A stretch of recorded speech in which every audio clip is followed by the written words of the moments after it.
Baba, sini wa baba, Baba, jeshi ya baba, Baba, sini wa baba, Baba, jeshi ya baba, Baba, sini wa baba. Okay, we go on now. We begin.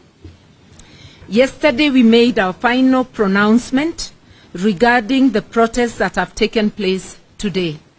We said the protests would be peaceful and in strict conformity with our constitution.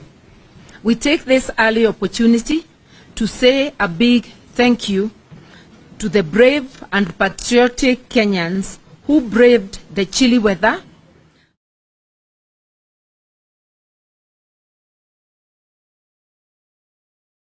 to assemble, demonstrate, picket, and to present petitions to public authorities.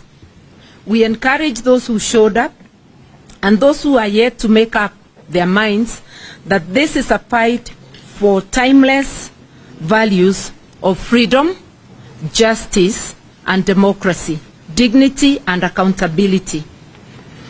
We had hoped that given the constitutional protection that our protests enjoy, the illegitimate Kenya Kwanza regime would let Kenyans express their opinion and fight for the country they love so much. That was never to be. Instead, at the break of dawn, police got stationed in all parts of Nairobi metropolis and the city center to prevent us from proceeding with our peaceful protests as we had planned. And it was not only the police who were unleashed. As we had earlier warned, hooligans hired by the Kenya Kwanza illegitimate regime were unleashed to cause mayhem and destroy property and blame it on our peaceful protests.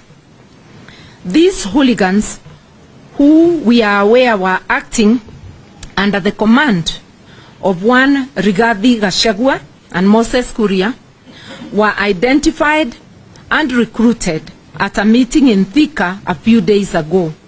They were then ferried to Nairobi last night.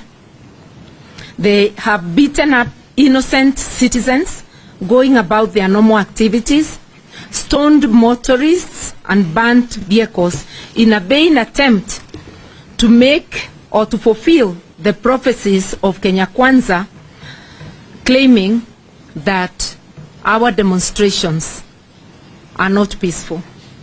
Unfortunately, because of the mayhem, we were not able to present the critical petitions to the 4 offices as planned. As we said yesterday, we intended to present petitions to the IEBC showing that the results it announced last August were doctored and demand an audit of the servers. We also intended to petition against the sacking of the 4 commissioners. The sacking presents a dangerous precedent in which all future elections, all commissioners will be expected to agree with the chairperson, effectively making elections a one-person show.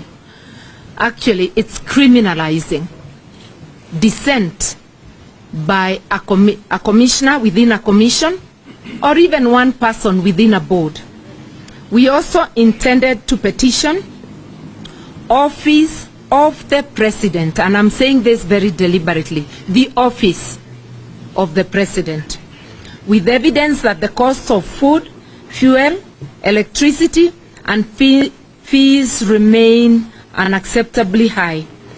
Further, we wanted to petition that office to desist from destroying political parties. And I've emphasized, because we are saying there is an illegitimate regime, we separate the office from persons.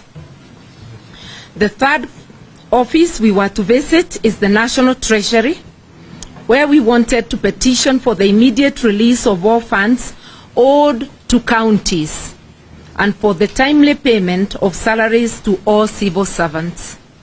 The fourth office we were to visit is the Public Service Commission, where we planned to demand that appointments to public offices be done purely on merit and inclusivity, not tribe, as is presently the case.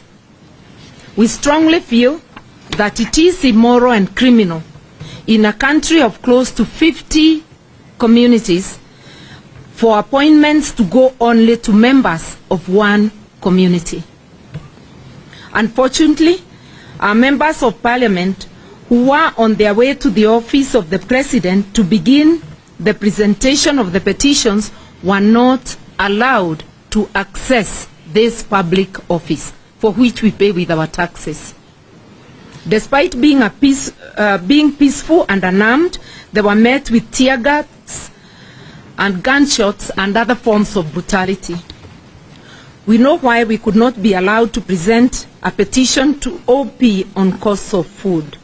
There has been an attempt by the illegitimate Kenya Kwanza regime to mislead the people of Kenya that the cost of unga has come down. The truth is that it has not, and we wanted to prove it. We also wish to let Kenyans know that the new unga brands that they are retailing at